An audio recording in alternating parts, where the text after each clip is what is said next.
pernyataan Ridwan Kamil bahwa dia akan mencintai Jakarta dan seisinya, saya kira itu pernyataan yang normatif tetapi tidak spesifik.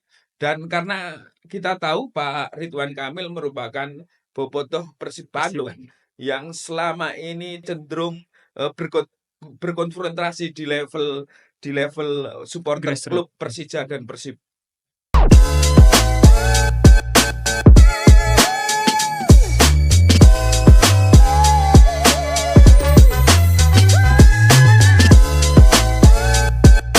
Baik, selamat datang di podcast Data Kita, Data untuk Kita. Pada episode kali ini kita akan membahas terkait dengan Pilkada DKI Jakarta, perebutan suara The Jackmania. Yang pada kesempatan kali ini kita kedatangan seorang analis politik dan juga direktur eksekutif Skala Data Indonesia. Mas Arif, apa kabar Mas Arif? Kabar baik, selamat malam, sore, pagi. Baik, Tergantung uploadnya nanti. tergantung uploadnya nanti. Baik, pada kesempatan kali ini Mas Arif akan kita tanya-tanyai ya terkait dengan bagaimana analisis beliau khususnya tentang atau melihat bagaimana dinamika Pilkada DKI Jakarta yang mana kita tahu Indonesia akan menyelenggarakan Pilkada di 27 November, Pilkada serentak salah satunya DKI Jakarta, dan DKI Jakarta ini memiliki keunikan tersendiri Mas Arif. Ya. Yaitu ada sebuah klub sepak bola yang legendaris, bisa kita sebut legendaris karena klub sepak bola itu juga merupakan cikal bakal dari terbentuknya PSSI. Ya. Kemudian juga memiliki jumlah basis massa yang luar biasa banyak. Kalau tidak salah kita mengutip dari beberapa media massa bahwa supporter dari Persija Jakarta atau kita sebut Jackmania itu mencapai 74.000 lebih seperti itu. Ya. Nah, besarnya antusiasme, besarnya fanatisme terhadap Persija Jakarta itu juga menjadi hal yang bisa kita akumulasi secara politik Mas Arif, terutama bagi 3 pasangan calon nih. Ada Dharma, kemudian juga ada Ridwan Kamil, dan satu lagi ada Pramono Anung. Saya sampai lupa. Jadi kebanyakan melihat dinamika pilkada saya sampai lupa. Nah, menurut Mas Arif nih, bagaimana sih sebetulnya posisi 3 cagup dan cawagup ini dalam kacamata politik elektoral khususnya di DKI Jakarta, Mas Arif?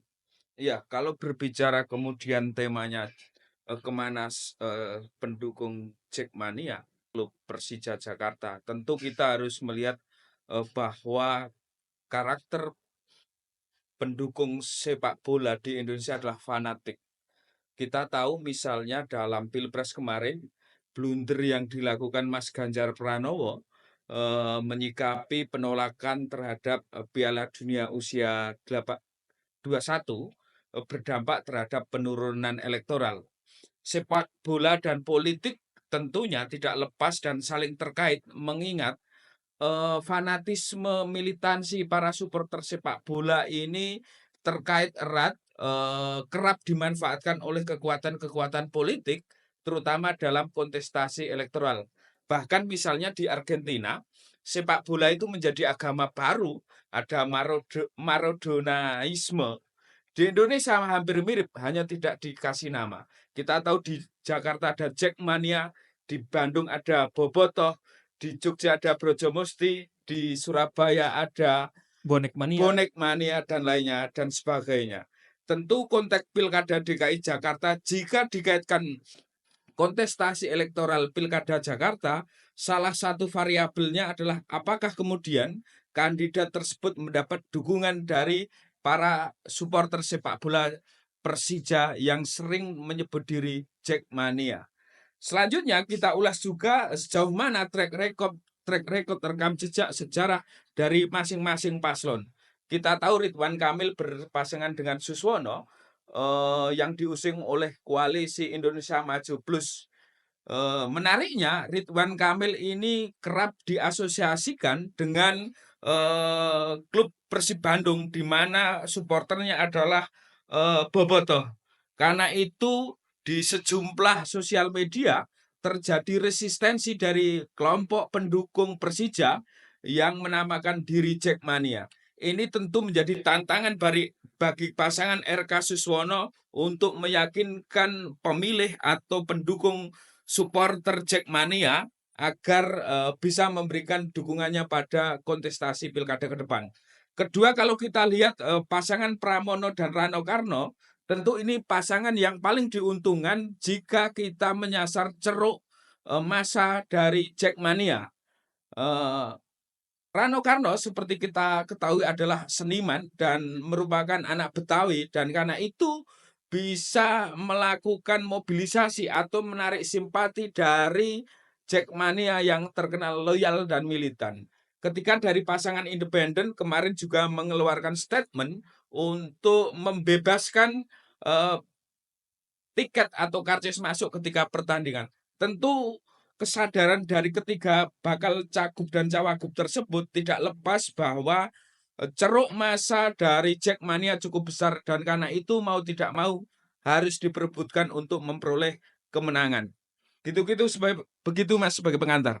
Baik, tadi Mas Arief juga sempat menyinggung soal, calon gubernur independen yang memberikan janji penggratisan tiket, penggratisan tiket, Jakarta International Stadium kayak gitu Iya, ya. Sebetulnya juga kalau kita lihat di beberapa statement dari, cagup dan cawagup gitu ya, Pramono Rano juga sempat menjanjikan soal pendirian Jackmania Center, Mas Arief. iya, Jadi, beliau sempat bilang bahwa, untuk membuktikan bahwa beliau aware atau beliau care terhadap Jackmania dan Persija, khususnya Jakarta, beliau akan membuat, Jackmania Center. Di sana tempat berkumpulnya teman-teman Jackmania dan menjadi tempat rumah lah bagi Jackmania itu sendiri. Kemudian juga, Ridwan Kamil Suswono juga sempat, memberikan statement ya bahwa, Ridwan Kamil walaupun tidak secara langsung memberikan statement bahwa Ridwan Kamil akan mendukung Persija, tapi dia sempat bilang bahwa dia akan mencintai Jakarta dan seisinya, Mas Arief. Itu kira-kira bahasa politis ya, Mas Arief, iya. ya? Ya, saya kira seperti yang saya sampaikan dalam pengantar tadi bahwa Jackmania menjadi salah satu variabel penting dalam strategi pemenangan Pilgub DKI Jakarta. Karena itu setiap paslon melemparkan janji dan harapan agar memperoleh simpati dan dukungan dari supporter Jackmania. Kita lihat misalnya pasangan Pramono dengan Rana Karno ingin memberikan janji membangun Jackmania Center, di mana tempat tersebut bisa menjadi ajang konsolidasi dan pengembangan diri para Iya. supporter Persija Jakarta. Tentu tawaran ini menarik bagi Jackmania, apalagi kemudian tawaran program tersebut diikuti dengan langkah aksi apa yang akan dilakukan selanjutnya. Terus dari pasangan independen yang menawarkan tiket Iya. gratis, saya kira juga harus diukur sejauh mana pendapatan dari klub sepak bola selama ini. Apakah kemudian tiket gratis itu tidak memberikan dampak terhadap sistem atau keuangan dari klub Persija? Kalau kemudian Persija tidak mengandalkan dari tiket penonton, tentu ini tidak masalah. Tetapi jika salah satu sumber pendapatan yang diandalkan dari tiket karcis masuk sepak bola, tentu ini menjadi masalah, dan secara realistis janji tersebut bisa dikatakan pepesan kosong. Tentu kita perlu lihat sejauh mana Persija dalam memperoleh dana untuk membiayai klub tersebut. Terkait pernyataan Ridwan Kamil bahwa dia akan mencintai Jakarta dan seisinya, saya kira itu pernyataan yang normatif tetapi tidak spesifik. Dan karena kita tahu Pak Ridwan Kamil merupakan bobotoh Persib Bandung Persiban. yang selama ini cenderung berkonfrontasi di level supporter Grassroot. klub Persija dan Persib. Jadi, apa namanya, perlu juga dipertimbangkan ya Mas Arief ya soal, pendapatan bagi klub seperti itu ya. Karena Ya, kalau diakumulasi kan lumayan besar. Misalnya Persija itu sempat menyentuh di angka 60.000 penonton, Mas Arif. Iya, Kalau diakumulasikan dengan tiket yang harga sekitar 100 sampai 150.000, iya, itu kan seharusnya menjadi pendapatan bagi klub seperti itu 6 ya. miliar kan kira-kira. Iya, kira-kira kan sebesar itu. Nah, kira-kira Mas Arif, kalau Mas Arif melihat, eee, apa namanya ya, janji-janji manis dari, ketiga cagup dan cawagup tersebut, mana kira-kira yang mungkin diterima Mas Arif? Saya kira ada beberapa hal, cagup cawagup melemparkan janji. Pertama terukur atau tidak janji tersebut. Kalau kemudian tidak terukur dan sekedar pepesan kosong, tentu masyarakat akan menilai itu sekedar lipstik politik untuk kampanye saja. Kedua tentu, persoalan emosional atau histori, mana yang kemudian, komitmen tulus untuk membesarkan Persija atau kemudian supporternya, dan mana yang sekedar karena kebutuhan kepentingan elektoral. Saya kira 2 hal tersebut yang bisa menjadi, daya tarik dalam membangun strategi bagaimana kemudian mendapatkan dukungan dari para supporter Jackmania. Pertama soal rasionalisasi program yang ditawarkan, kedua sisi sejarah dan emosi sejauh mana kandidat tersebut memiliki sejarah dan, emosional dengan, supporter Jackmania. Itu saya kira, tawaran kampanye yang bisa disodorkan oleh masing-masing paslon sehingga tawaran kampanye tersebut, bisa mengena dan bisa memantik simpati dari Jackmania. Baik, ada 2 hal ya teman-teman, di sini para pemirsa, data kita bahwa Mas Arif sebagai analis politik bilang bahwa ada 2 hal, yang pertama soal rasionalisasi, terkait dengan janji politik, dan yang kedua adalah sejarah dan bagaimana kedekatan identitas, antara, calon dan juga, The Jackmania itu sendiri. Nah, karena kebetulan saya juga pengamat sepak bola Mas Arif, dan saya melihat bahwa, Persija Jakarta ini yang dibutuhkan adalah misalnya training ground Mas Arif. Ya. Kemarin sempat ada, berita bahwa, training ground Persija akan digusur bila Persija tidak menjadi juara di 2027.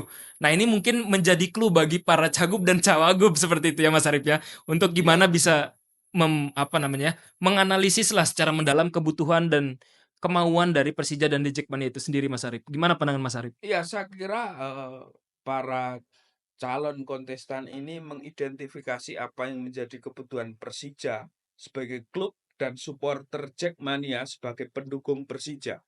Dua hal ini kemudian bisa kombinasikan apa saja yang menjadi kebutuhan dan, secara elektoral bisa berdampak terhadap raihan dukungan.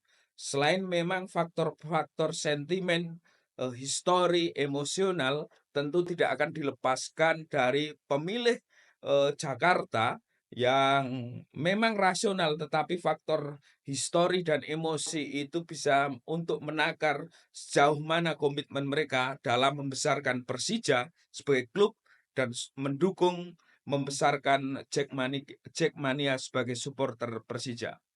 Ya, menarik, ulasan Mas Arif seperti itu ya. Tadi saya ingin menggarisbawahi ada kata emosi seperti itu ya Mas Arif. Iya.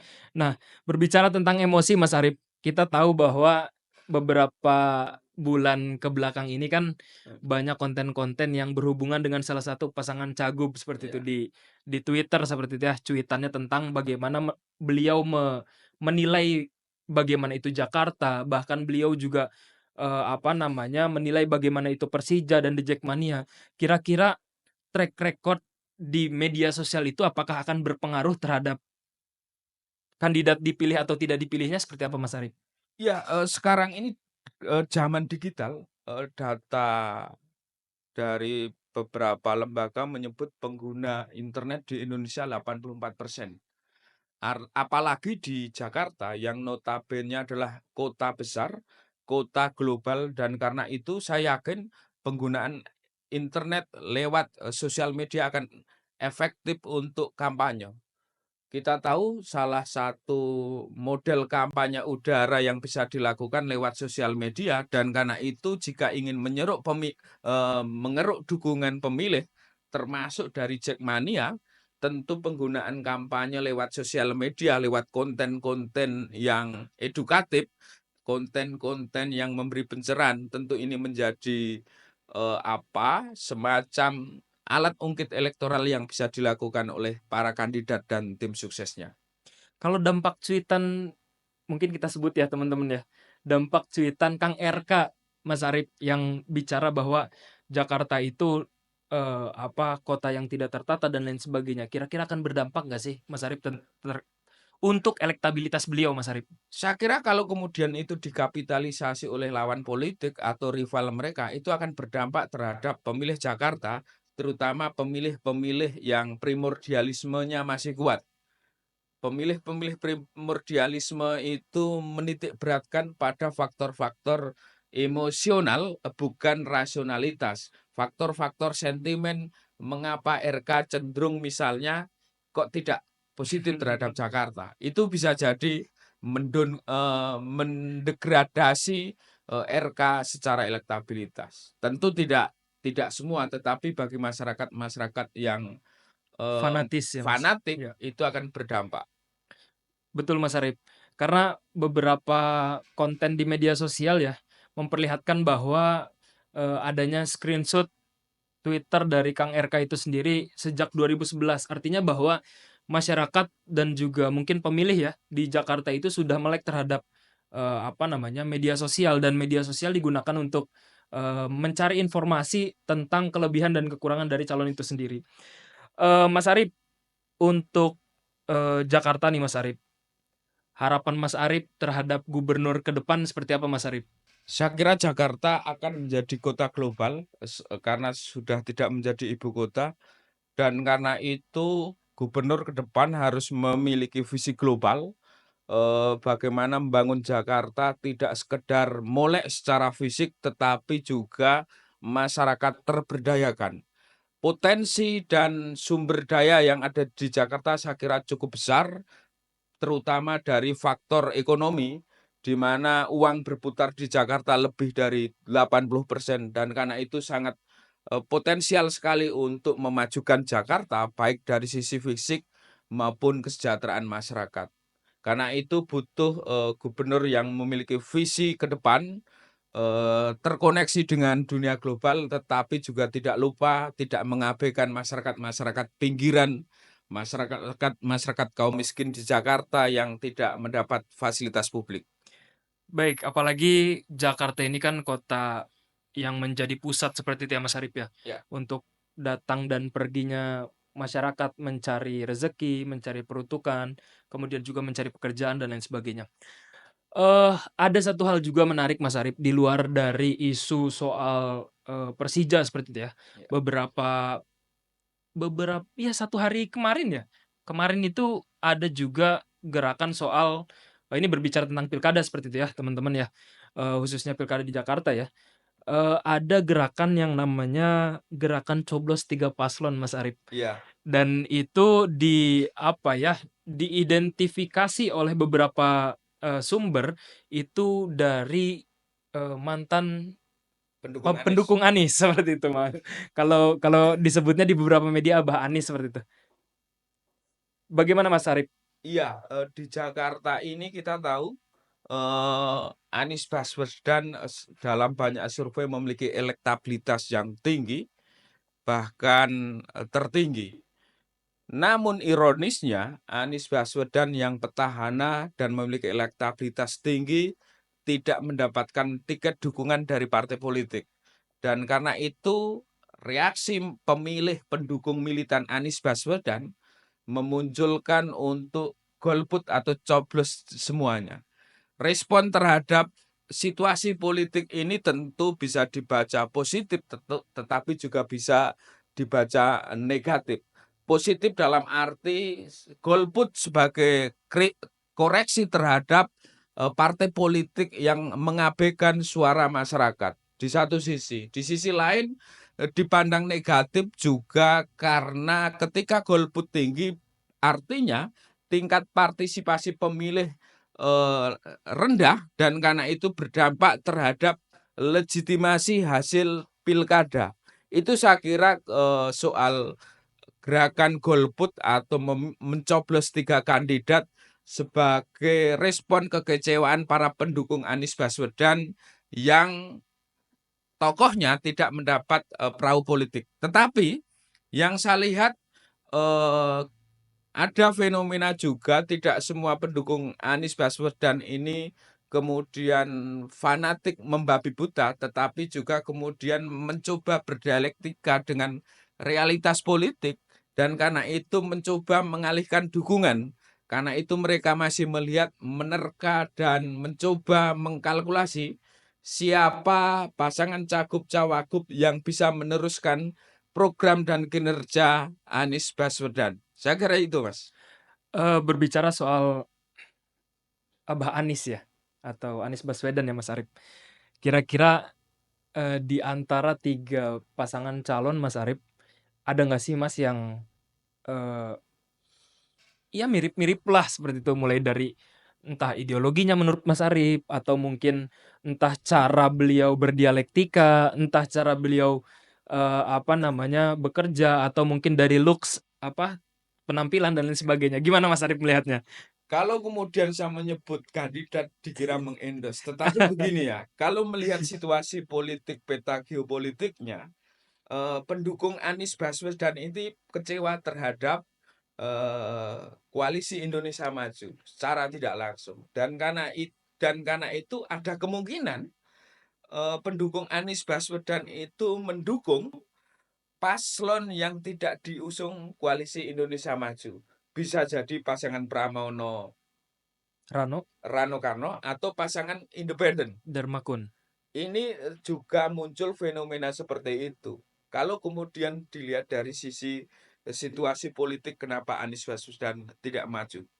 Kalau kemudian ciri-cirinya tentu yang sering berkomunikasi dengan Anies Baswedan tentu akan menjadi endorsement cukup signifikan kandidat yang didukung Anies Baswedan tentu akan mendapat limpahan elektoral.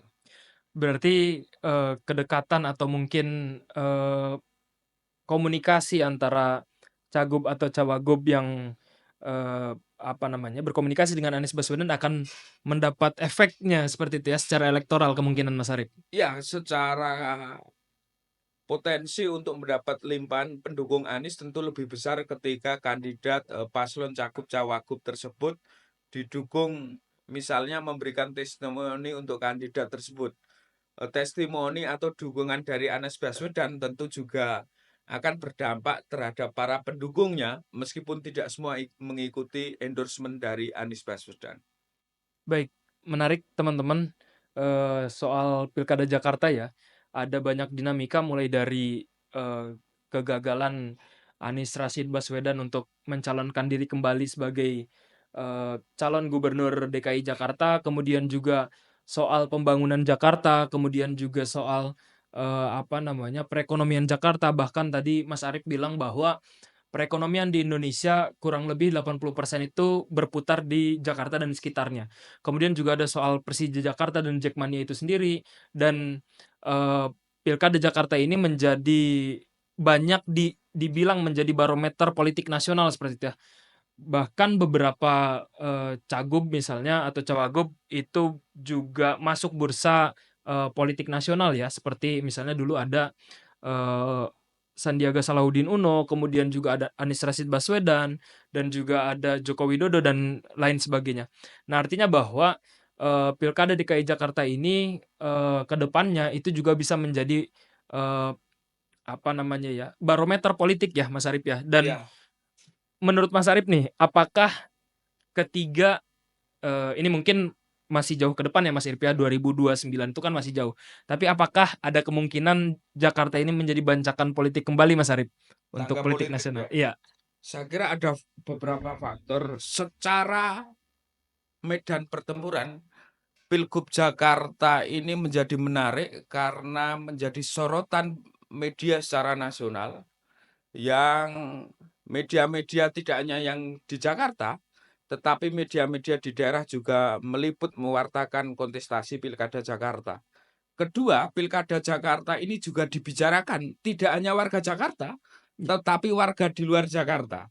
Karena itu Jakarta adalah panggung besar yang menyita perhatian publik, dan karena itu ketika cagup terpilih memiliki kapasitas dan kemampuan mengkapitalisasi kinerja-kinerjanya, tentu menjadi pintu masuk atau pintu untuk masuk di tangga politik selanjutnya, yakni mengikuti Pilpres.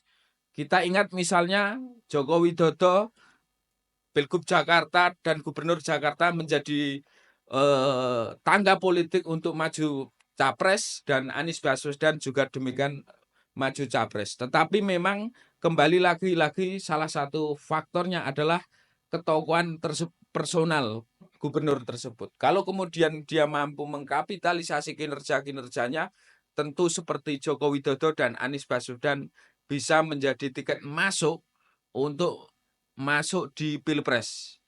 Baik, mungkin satu hal lagi yang mungkin ingin saya tanyakan Mas Arif. Ketika daerah khusus ibu kota Jakarta yang, akan dipindahkan ke, ibu kotanya akan dipindahkan ke Kalimantan seperti itu. Apakah, peta politik akan berubah dan juga apakah Jakarta tidak lagi disorot atau tetap disorot Mas Arif? Itu mungkin pertanyaan terakhir dari saya Mas Arif. Saya kira Jakarta tetap akan disorot meskipun ibu kota pindah di Kalimantan. Mengapa? Karena Jakarta masih menjadi epicentrum ekonomi nasional.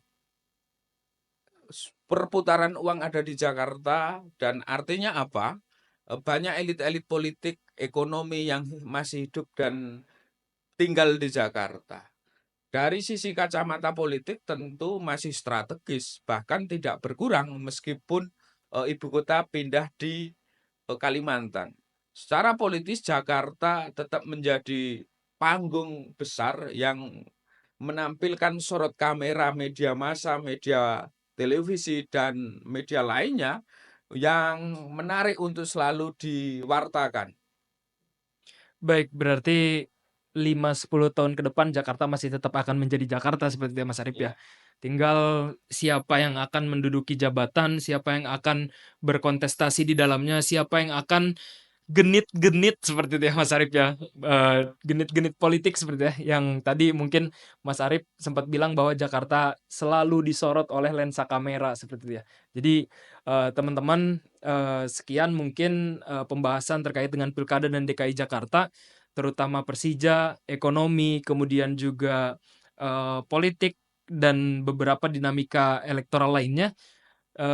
Dan jangan lupa teman-teman, bagi teman-teman yang tertarik dengan konten ini, jangan lupa di-share seperti itu ya. Di-share biasanya di YouTube di sebelah kiri, di sebelah kanan, saya lupa kalau dari kamera. Kemudian juga di-subscribe, kemudian juga disebarluaskan ke, teman-teman lainnya dan di-like dan di-komen seperti itu ya. Nanti akan ada admin dari data kita yang akan selalu aktif di komentar YouTube ini. Terima kasih bagi teman-teman yang sudah melihat dan sudah menonton. Terima kasih juga Mas Arif selaku Direktur Eksekutif Skala Data Indonesia dan juga analis politik nasional. Terima kasih atas masukannya, terima kasih atas gambarannya, dan salam data kita untuk kita. Wassalamualaikum warahmatullahi wabarakatuh.